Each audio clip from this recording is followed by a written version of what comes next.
Right now, your arm is actually capable of rotating at speeds exceeding 7,000 degrees per second, which is, it's just a violent, explosive action. Oh, absolutely. It's massive. Yeah, and if you look at basic physics, the sheer centrifugal force of that should literally rip your arm right out of its socket and, throw it across the room. But today, we're looking at why it doesn't. Right, which requires a complete dismantling of how we usually think about human anatomy. We tend to view the body as, this collection of isolated parts, a shoulder, a knee, a spine. Just a machine with separate gears. Exactly. Yeah. But when you push the human body to its absolute mechanical limit, those divisions just vanish entirely. And to really explore that limit, we are zeroing in on a clinical deep dive today, presented by Dr. Christophe DeLong and Connexa Formation. The document is called Javelot et coiffe de rotateur, focusing on the javelin throw and the rotator cuff. And the mission today is to completely change how you look at human movement. Yeah, it's a profound shift in perspective. It really is. We're stripping away this whole idea of the body as this fragile, breakable machine. Instead, we're going to look at it through the eyes of a trained clinician who sees, well, a brilliant, improvising organism fighting to keep you moving. Because the biological genius that powers an Olympic athlete, Hmm. hurling a spear 90 meters down a field, is the exact same biological genius powering you when you're simply trying to reach a high shelf with a sore shoulder. Which is just wild to think about. Bridging the gap between elite sports and everyday aches like that. But the mechanics of survival and adaptation, they're identical. So to understand how a shoulder actually breaks down, we have to look at the engine that drives it, right? Mhm. Because when you watch a javelin thrower, the intuitive thought is that it's a massive arm movement. You see the arm whip forward, so you assume the arm is doing all the work. Right, and that is what we call the illusion of the extremity. The illusion of the extremity. I like that. Yeah, because the true engine of that throw, it lies entirely in the lower body and the core. The whole motion relies on what's called a proximo-distal gradient. Meaning it starts at the center and moves out. Exactly. Power starts at the center of the body and ripples outward. When an athlete plants their lead foot on the grass, they are creating a massive break. Like a literal physical break, stopping their momentum. Yes, and that violent deceleration transfers kinetic energy from the earth, up through the legs, across the trunk, and finally out through the arm. And the breakdown of that energy transfer, when you really look at the numbers, is just staggering. 50 to 55% of the total throwing energy is generated solely by the legs. Right, over half. Over half. And Okay. then another 25 to 30% comes from the torque of the trunk. So the arm itself, the thing we all think is doing the throwing, is only contributing, 15 to 20% of the total force? Just a fraction, yeah. The arm is simply the final transmitter of this massive cascading wave of energy. It's essentially a human whip. A human whip. Yeah. And this completely changes our understanding of the rotator cuff. Because most people assume the rotator cuff's primary job is to, generate the force to move the arm overhead. Right, that's the common assumption. But in the context of extreme performance, those tiny muscles are completely outmatched. The massive muscles, your pectorals, your latissimus dorsi, those are the heavy lifters generating the raw rotational power. So, okay, if the pecs and the lats are doing all the heavy lifting, what is the rotator cuff actually doing during that insane 7,000 degree per second rotation? It acts as the silent conductor of an orchestra. Or, to use more of a mechanical analogy, it's the active suspension system. Okay, suspension. Right, because if those massive chest and back muscles fired blindly, their sheer force would drag the humeral head right out of the glenoid fossa. Just rip it right out of the socket. Exactly. So the rotator cuff's true job is to continuously, dynamically center the ball of the shoulder perfectly in the socket so the big muscles have a stable pivot point to pull against. So let me try to put this in automotive terms to make sure I've got it. The legs and the core are this massive supercharged V8 engine. Yes, perfect. And the pecs and lats are the transmission delivering that torque, which makes the rotator cuff just the tiny steering column. That's exactly it. So if that steering column is loose, it doesn't matter how powerful your V8 engine is, the entire car is just going to crash into a wall. It illustrates the biomechanics perfectly. The shoulder is the fuse in the human electrical circuit. If the engine generates too much power, or if the base of the kinetic chain is unstable, the fuse in the shoulder blows. It blows to protect the rest of the system. Right, to protect the integrity of the spinal cord and the vital organs, it's a failsafe. And this is where the Connexa Formation document gets really fascinating. When that fuse partially blows, the body doesn't just shut down. I mean, you don't just freeze in place. No, you adapt. And this brings us to the clinical concept of perceptive biomechanics. Perceptive biomechanics? Yeah. The nervous system maps out a goal, say lifting your arm to grab something, and it maps out the optimal muscular pathway to get there. A healthy movement follows that pathway fluidly. Clinicians call it legato. Like in music, a continuous, beautiful arc. Exactly. Highly coordinated. But when the rotator cuff starts failing, when it can no longer perfectly center that joint, the movement loses its musicality. It stops being legato. Right, becomes staccato. The brain senses that the joint is unstable, so it alters the rhythm. You start seeing micropauses, syncopation, little hesitations in the movement as the nervous system constantly reassesses the threat of dislocation or pain. Oh, wow. And one of the most fascinating physical manifestations of this that you guys look for is something called the sonnette de l'omoplate, right? The ringing of the shoulder blade. Yes, the rinking of the shoulder blade is a classic sign. Because in a completely healthy shoulder, the shoulder blade is actually remarkably patient. Like when you start lifting your arm out to the side, the blade essentially waits its turn. Right, it stays anchored. Yeah, it waits until your arm reaches roughly 30 to 60 degrees of elevation before it upwardly rotates to help with the movement. It waits because the rotator cuff is doing its job. It's providing a stable anchor for the humerus to pivot on. But when the cuff is damaged, that stability is just gone. The anchor is loose. Exactly. The brain recognizes that the humerus cannot safely elevate on its own, so the shoulder blade jumps early. It anticipates the weakness and starts rotating immediately to help lift the entire arm apparatus. Okay, let me challenge this slightly, though. When a clinician is watching my shoulder blade jump out of sequence like that, isn't that just the definition of a mechanical failure? Like a broken gear in the machine? You know, it looks like that, but you have to shift your perspective away from the machine and look at the organism. The clinician doesn't see a failure. They see incredible biological creativity. Creativity. Absolutely. Yeah. The human brain refuses to accept immobility. It will always choose a dirty, improvised movement over no movement at all. Right, whatever gets the job done. Exactly.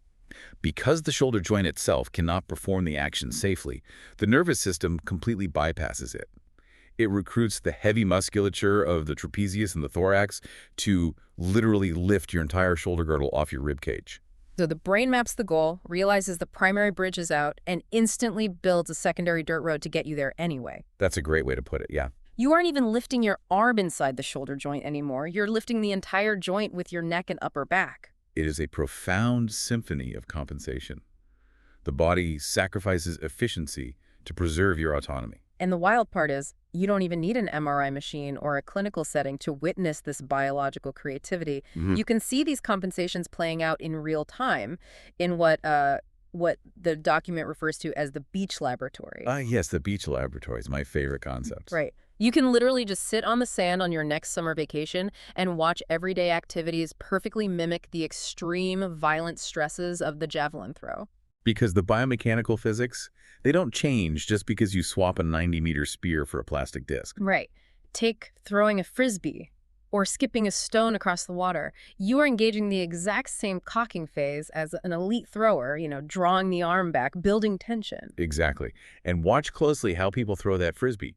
A person with a healthy shoulder will keep their elbow high, drawing the arm fluidly across the body and whipping it outward. Like a smooth legato motion. Yes. But someone with an early silent microtear in their supraspinatus tendon, they will intuitively drop their elbow. They don't even realize they're doing it. No, they just keep it pinned lower to their side, and they end up pushing the frisbee rather than whipping it. Because keeping the elbow high demands massive tension from the supraspinatus to just, suspend the arm against gravity. Right, and the brain senses the compromised tendon and actively restricts that angle. Which is so smart. And we see a similar spatial avoidance in beach volleyball too, right? Think about the mechanics of the smash. Oh, the smash is a perfect example. A player with healthy shoulders leaps and strikes the ball at the absolute apex of their reach, right where the arm is fully extended overhead. But the injured player hits it entirely differently. They let the ball drop. They wait that extra split second to strike the ball lower and further in front of their body. Yeah, they're unconsciously navigating around the painful arc. The painful arc. Right. In shoulder biomechanics, the painful arc occurs between 60 and 120 degrees of elevation. In that specific window, a damaged tendon gets physically pinched under the acromion, which is the bony roof of the shoulder. Ouch. Yeah, it hurts. So by hitting the ball lower, the player's nervous system is strategically bypassing that anatomical bottleneck. It's the physical equivalent of routing your commute around a known pothole. You just avoid it entirely. But, okay, we've talked about these overhead, forceful movements. What happens when the force is entirely different? Like, what about someone carrying a heavy cooler full of ice across the sand? Here the physics flip. You aren't generating explosive upward force anymore. You're resisting massive downward force. The cooler is pulling the humerus straight down, essentially trying to distract the joint. Pulling it right out of the socket. Exactly. Now, a healthy rotator cuff effortlessly counteracts that gravity, sealing the humeral head firmly up into the socket. But if the cuff is failing, it can't hold the seal. So the heavy cooler just starts pulling the arm out of the joint. Which triggers an immediate protective reflex. Since the tiny muscles inside the shoulder can't handle the load, the body fires the massive trapezius muscle instead. A trap takes over. Right. You will see the person wildly overcompensate by shrugging their entire shoulder up to their ear while they walk. They're literally using their neck musculature to carry the cooler because the shoulder's internal suspension system has collapsed. You really start to see compensations everywhere once you know what to look for. Even something as simple as applying sunscreen to your own back. That's a great clinical indicator. Because that requires significant internal rotation of the shoulder. So if I see someone contorting their entire spine, bowing their chest forward just to reach the middle of their back, they aren't just inflexible. No, their shoulder is physically blocked. Because the internal rotation is restricted by an early injury or inflammation, the body borrows mobility from the thoracic spine. It just steals it from somewhere else. Exactly. The spine bends to make up for the degrees of rotation the shoulder refuses to provide. And the trained eye observes this cascading compensation months, sometimes years, before the patient actually registers severe clinical pain. That's terrifying but amazing. The brain masks the initial failure so effectively that the patient feels totally fine, all while the clinician watches them contort their ribcage just to put on a t-shirt, knowing the fuse is already blown. Which brings us from the wild environment of the beach directly into the diagnostic precision of the clinical exam. Because when a doctor finally evaluates that shoulder, they aren't just randomly prodding. They have a system. Yes, they are forcing the patient to execute isolated microsequences of the javelin throw. Which is brilliant. They are essentially deconstructing the human whip, isolating specific cables to see exactly where the tension fails. Let's look at the mechanics of the Jobe test, or the empty can test. Sure. The patient holds their arms out in front, slightly to the side, and points their thumbs down toward the floor while the doctor applies downward pressure, right? Correct. By forcing the patient to internally rotate the arms, pointing the thumbs down, the clinician physically rotates the greater tuberosity of the humerus forward. Okay. And this geometric shift takes the powerful deltoid muscle almost entirely out of the equation. It forces the tiny supraspinatus muscle to bear the entire load of the doctor's resistance alone. Wow. So in the context of our javelin thrower, the supraspinatus is the suspension system. It's the cable holding the heavy spear high in the air during the run-up. Exactly. And if the patient fails the Jobe test, their arm gives way. Or, relying on our symphony of compensation we talked about, they drastically hike their entire shoulder upward to try and cheat the leverage against the doctor's hand. They use the trap again. Exactly. Following the throw sequence, we move to the PAT test. The clinician has the patient raise their arm out to the side at 90 degrees, bends the elbow, and applies pressure to the back of the hand. And the patient has to push backward against that resistance. Right. Yeah. This isolates the infraspinatus, the primary external rotator. In the javelin throw, this is the cocking phase. The athlete is drawing the bow, stretching the arm back to its absolute limit before the explosive release. It is the moment of maximum potential energy. Yes. And if the infraspinatus is torn or deeply fatigued, it simply cannot generate the torque to pull the arm backward into that critical throwing angle. Okay, wait, let me piece this together. If I am an elite thrower or, a tennis player or a baseball pitcher, I have a weak infraspinatus, so I can't externally rotate my shoulder to cock the arm back. Right. But I'm still an athlete. I still have to throw the object. If the shoulder won't give me that backward angle, I have to get it from somewhere else. Am I going to arch my lower back, like violently hyperextend my lumbar spine to force my upper body backward? You've just diagnosed one of the most complex clinical presentations in sports medicine. Are you serious? Absolutely. The kinetic chain operates sequentially. If a pivot point in the upper body rusts shut, The brain steals flexibility from the spine to compensate. Wait, hold on. So an athlete could come into a clinic with a chronic, debilitating lower back injury. They could be getting massages, spinal adjustments, resting their lumbar spine, and the entire time, the root cause is a microscopic tear in a 2-centimeter tendon in their shoulder. Precisely. The back pain is merely the symptom of the spine working overtime to make up for the shoulder's failure. The entire body distorts itself to accommodate one blown fuse. That is just incredible, and it perfectly transitions to the final microsequence, the palm-up test. Right, the release. So the patient holds their arms straight out, palm facing the ceiling, and resists downward pressure. This targets the long head of the biceps tendon. Yes. Functionally, the long head of the biceps operates as the fifth tendon of the rotator cuff, and its role in the javelin throw is arguably the most critical. Because when the athlete releases the spear, that arm is flying forward at 7,000 degrees per second. It's just a massive runaway train of kinetic energy, and something has to stop it before it literally rips the joint apart. Normally, the posterior rotator cuff handles that deceleration. It acts as the primary braking system. But if the posterior cuff is fatigued from drawing the bow or weakened by microtrauma, it cannot absorb the force of the release. So when the primary brakes fail, the body slams on the emergency brake. Yeah. That emergency brake is the biceps tendon. Yes. The biceps tendon absorbs the violent shock of that forward momentum, anchoring the humeral head to keep it from translating forward out of the socket. Wow. So when a clinician performs the palm-up test, and the patient feels a sharp burning pain in the front of their shoulder, it tells the doctor that the primary stabilizing system has completely failed and the emergency brake is currently on fire. The elegance of that diagnostic process is just brilliant. The Job test isolates the suspension. The PAT test isolates the drawing of the bow. The palm-up test triggers the emergency brakes. And at every single point of failure, the body never just gives up. Never. It hikes the neck, it bends the spine, it sacrifices other joints to keep you moving. Which is the fundamental philosophy of the vehicle tool concept that Dr. DeLong discusses.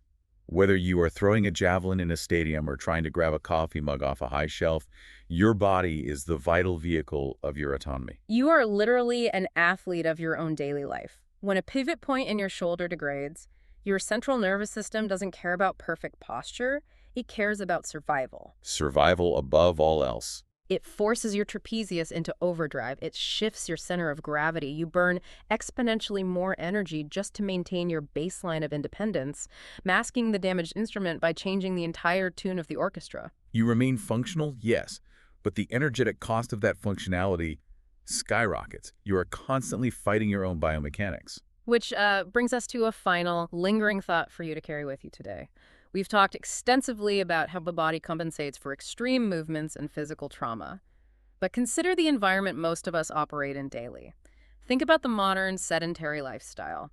We sit hunched over keyboards, locking our thoracic spine into this rigid, rounded position for 8 to 10 hours a day. A position that, systematically restricts the very mobility the shoulder relies on to function.